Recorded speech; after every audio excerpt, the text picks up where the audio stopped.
Hello everyone. நம்ம bright attend பண்ணுறதுக்கு முன்னாடி சில இன்ஸ்ட்ரக்ஷன் கொடுப்போம். ஸோ அது என்னென்ன ஏன் அப்படின்னு சொல்லி பார்க்கலாம். ஃபஸ்ட்டு விஷயம் ஹேர் ரிமூவ் பண்ண சொல்லுவோம். ஸோ ஏன் ஹேர் ரிமூவ் பண்ண சொல்கிறோம் அப்படின்னா, நம்ம போடுற மெஹந்தி ஹேர் இருந்தது அப்படின்னா ஸ்கின்குள்ளே இறங்காது, ஹேர் மேலேயே அப்படியே நிற்கும். அப்புறம் நீங்கள் ரிமூவ் பண்ணும்போது ரொம்ப பெயின்ஃபுல்லாக இருக்கும் அந்த ப்ராசஸ்.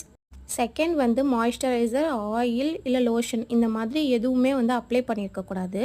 ஏன் அப்படின்னா சேம் ரீசன் தான், நம்ம ஸ்கின்னோட ஒட்டும், பட் ஆனால் மெஹந்தி வந்து உள்ளே இறங்கவே இறங்காது. ஸோ செவக்காது, ஸ்டெயின்ஸ் கிடைக்காது. தேர்டு வந்து வேக்ஸ் வந்து இமீடியட்டாக பண்ணிவிட்டு மெஹந்தி போடக்கூடாது. இந்த வீடியோவில் பார்க்குற மாதிரி என் கையில் நான் போட்டு காட்டுறேன் உங்களுக்காக. ஸோ இப்படி தான் இருக்கும். இப்போ முடி இல்லாத இடத்துல நான் போடுறேன், எப்படி இறங்குது, முடி இருக்கிற இடத்துல போடுறேன், எப்படி மேலே தூக்கிட்டே நிற்கிது பார்த்தீங்களா, இந்த மாதிரி தான் இருக்கும். ஹேர் ரிமூவ் பண்ண பெயின்ஃபுல் ப்ராசஸாக இருக்கும்னு நினச்சிங்கன்னா இந்த மாதிரி ஹேர் ரிமூவல் பவுடர் அப்படி இல்லைனா ஷேவிங் இருக்குது. ஸோ அது வாங்கி ட்ரை பண்ணுங்கள். தேங்க்யூ.